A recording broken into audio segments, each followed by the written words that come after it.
আসসালামাইকুম সবাইকে ঈদুল আজহা মোবারক। সকাল সকাল উঠে গেছি, এখন বাচ্চারা নামাজ পড়তে যাবে। চিন্তা করছি আজকে একটা ব্লগ বানাবো আপনাদের জন্য। নামাজ পড়তে যাবে, অলরেডি ঠান্ডা লাগতেছে, একটু শীত শীত ভাব, বৃষ্টি হয়েছে কালকে, সে কারণে তো সমস্যা নেই, গিজার অন করে দিছি ওর জন্য। আমি বিছনাগুলো এখন ক্লিন করবো, পদ্মা খুলে দিব। আজকে অনেক ঠান্ডা একটা ওয়েদার, খুব সুন্দর একটা ওয়েদার আজকে। ইনশাল্লাহ পুরো ব্লগটা করতে পারি নাকি দেখি, চেষ্টা করবো পুরো ব্লগটা করার, ঈদের একটা ব্লগ করার চেষ্টা করবো আজকে। আমি মেহেদি পড়ছে এখানে। এখন তোমার ওই ছাগলটাকে কি বলো যে তোমার গুটিকে একটা ভিডিও করে নিয়ে আসো। গোসল টোসল করা শেষ গুটির, যাও লাস্টবার একটা ভিডিওতে ক্যাপচার করে আন মুখে।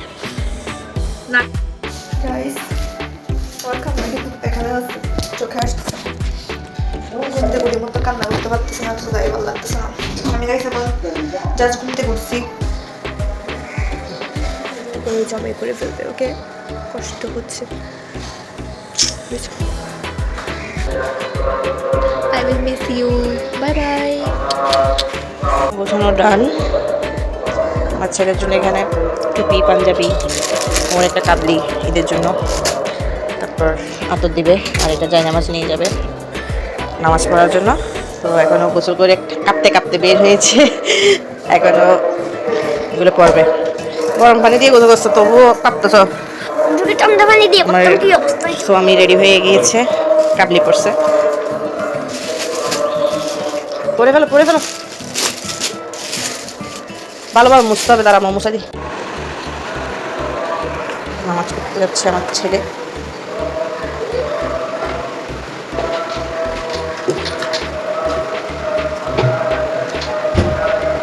জুতো পরো বাইরে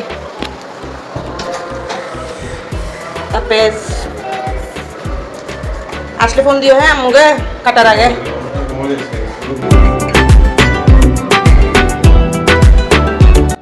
কিছু খাওয়া যাবে না, জবাই করে দিবে। এখন বাচ্চাদের জন্য রুটি বানাবো, আর এদিকে মুরগির মাংস আছে, তো গরম দিচ্ছি। আল্লাহ করতেছি বৃষ্টিটা যেমন না হয়, মেঘলা মেঘলা ওয়েদার, বাতাস খুব সুন্দর একটা ঠান্ডা, কিন্তু বৃষ্টিটা যেমন 12টা পর্যন্ত না হোক, নাহলে বাবুর্চি রান্না করতে সমস্যা হয়ে যাবে। এখানে বাবুর্চি জিনিসপত্র সব, বিরিয়ানি করবো ছাগলটা দিয়ে, আর একটু কোরমা রান্না করবো আমি। যে ময় মশলা, আলু বোকরা টোকরা সব কিছুই আছে। যাও একটু পরে জবাই করে দিবে, আগে জবাই করুক তারপর গোসল করিস। তেল, পেঁয়াজ, আলু, পোলাওয়ের চাল, লবণ। এখন দোয়া করতেছি যেমন বৃষ্টিটা না হয়, রান্না করে। আমাদের অবশ্যই 10টার ভিতরে বসে রান্না করা কমপ্লিট হয়ে যাবে, 10টা-11টার ভিতর। এখন মাংসটা গরম দিয়ে ওদের জন্য কয়েকটা রুটি বানাবো। রুটিটা বানিয়ে নিই।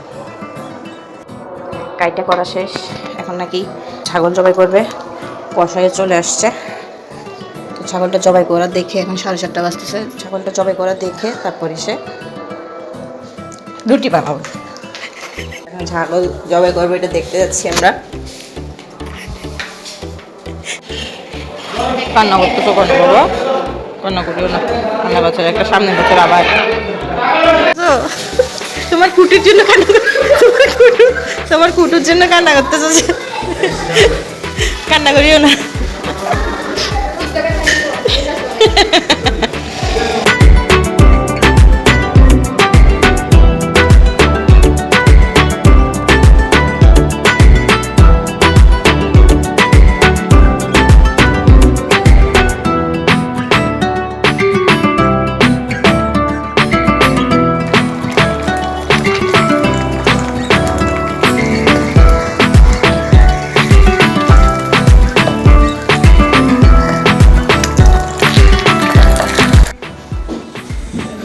এখন রুটি দিয়ে, আর এগুলো ব্লকখানি খাওয়ার জন্য গরুর মাংস দিয়ে কষায় আসবে। আমাদের 12টা বাজে, সে কারণে গরুটা জবাই করবে 12টা বাজে। ছাগল জবাই শেষ, আমি যদি নাস্তা করবো।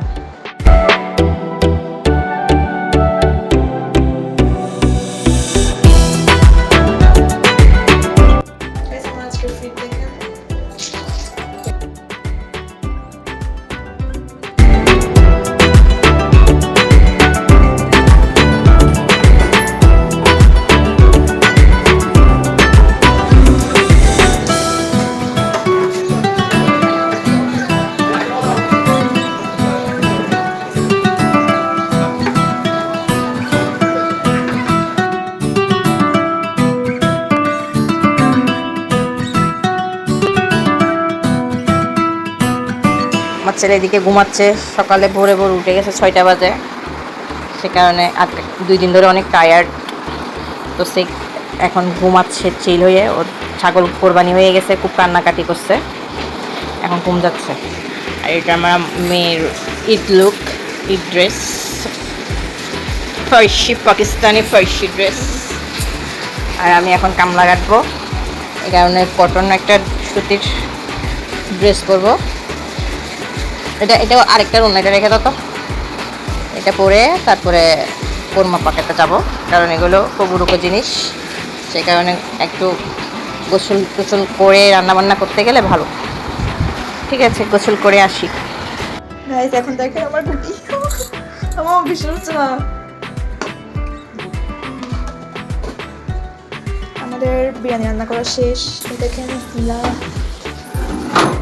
মাশাআল্লাহ কতগুলো বিরিয়ানি হয়েছে দেখেন, কি খুশবু আসতেছে আমার গুটি থেকে। এখন আমার পাঠাচ্ছে কোরমা।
সব কাজ শেষ টেস করে এখন যাব আত্মীয় স্বজনদের মধ্যে সবার বাসায় গিয়ে বিরিয়ানিগুলো দিয়ে আসবো। যেহেতু ছাগল দিয়ে বিরিয়ানি করছি, ছাগল দিয়ে কোরবানি দিয়েছি, এবার গরু দিয়ে কোরবানি দিয়েছি আমাদের বাসায়।